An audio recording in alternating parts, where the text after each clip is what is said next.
किसी ने क्या कमाल की बात कही है।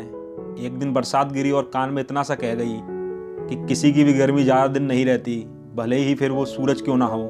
नमस्ते दोस्तों, मेरा नाम है आरजे अरुण। एक बार एक लड़का, गरीब परिवार का एक लड़का, गांव से आकर शहर में सरकारी नौकरी के लिए तैयारी कर रहा था। कुछ परीक्षाएं दे चुका था, कुछ परीक्षाएं बाकी थीं। एक दिन खुशी की बात हुई, उसके पास में एक इंटरव्यू के लिए कॉल आया। अगली सुबह उसे जाना था, दूसरे शहर में जाना था। लेकिन समस्या ये थी कि इस लड़के के पास में पैसे नहीं थे। इसने अपने घर में ढूंढा तो मुश्किल से 50 रुपये मिले। गरीब परिवार का लड़का, पढ़ाई का खर्चा, शहर का खर्चा, समझ नहीं पा रहा था क्या करें। दोस्तों से भी उधार ले रखा था, पहले से उन्हें भी लौटाया नहीं, उनसे और मांगेंगे तो शर्म आएगी। अगली सुबह हिम्मत करके एक जोड़ी जो कपड़े थे अच्छे वाले, उन्हें पहन करके अपने कागजात लेकर बस स्टैंड की तरफ चल दिया। सोचा कुछ ना कुछ तो कर लूँगा।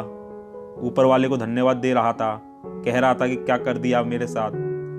लड़के को लग रहा था कि कोई ना कोई जान पहचान का मिल जाएगा, लिफ्ट मिल जाएगी, पहुंच जाएंगे और इंटरव्यू देकर आ जाएंगे। पहुंचा बस स्टैंड पर, वहां इसे कोई जान पहचान का नहीं दिखा। बस में चढ़ने के लिए तो किराया चाहिए होता है। लड़का उदास, परेशान, निराश वापस बस स्टैंड से बाहर आया।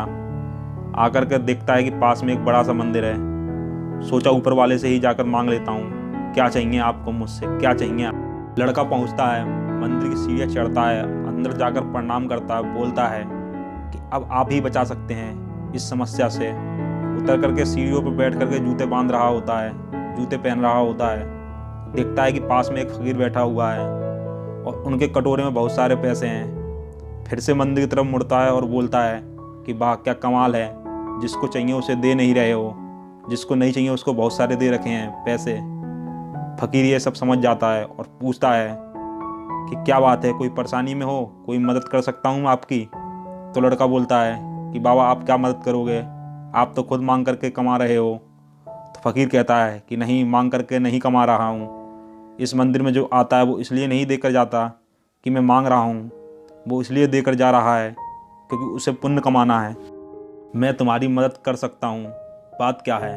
लड़का बताता है कि इंटरव्यू देने जाना है, 500 रुपये लगभग चाहिए कम से कम। तो फकीर कहता है कि मुझसे पैसे ले जाओ, मुझे ज़्यादा ज़रूरत नहीं है, ना मुझे मोह है।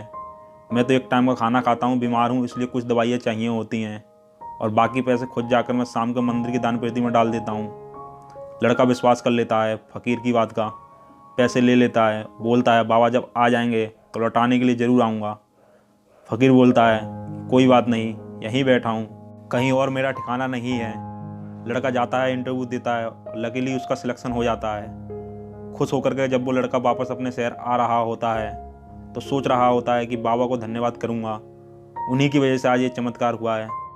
पहुँचता है उस मंदिर के पास तो देखता है कि वहाँ का सीन बदल गया है।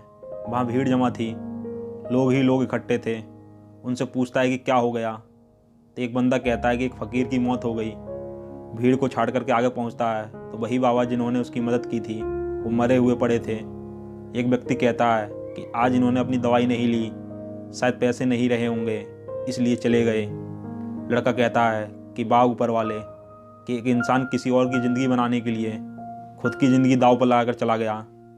समझ नहीं पाता क्या करें, बहुचक्का रह जाता है।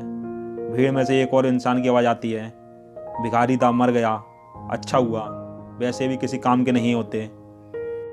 ये छोटी सी कहानी हमें 2 बात सिखाती है। पहली बात, हमेशा दूसरों पर विश्वास करो, उनकी मदद करो, क्योंकि हम जब मदद करेंगे तभी एक दूसरे की मदद करते हुए आगे बढ़ पाएंगे। और दूसरी बात, भरोसा रखो, जब आपको लगता है कि लाइफ में कुछ नहीं हो सकता तब कहीं ना कहीं से आपको भी मदद ज़रूर मिलेगी। ऊपर वाला आपको भी नहीं मालूम आपको कब किसी का ऊपर वाला बनाकर भेज दें, इसलिए मदद करो और इस बात पर यकीन रखो कि आपकी ज़िंदगी में भी कोई ना कोई ऊपर वाला ज़रूर आएगा। आज के लिए सिर्फ इतना ही। हम मिलेंगे एक और नई कहानी के साथ। जब तक के लिए हंसते रहिए, मुस्कुराते रहिए और मेरे साथ कर दिखाओ कुछ ऐसा कि दुनिया करना चाहे आपके जैसा।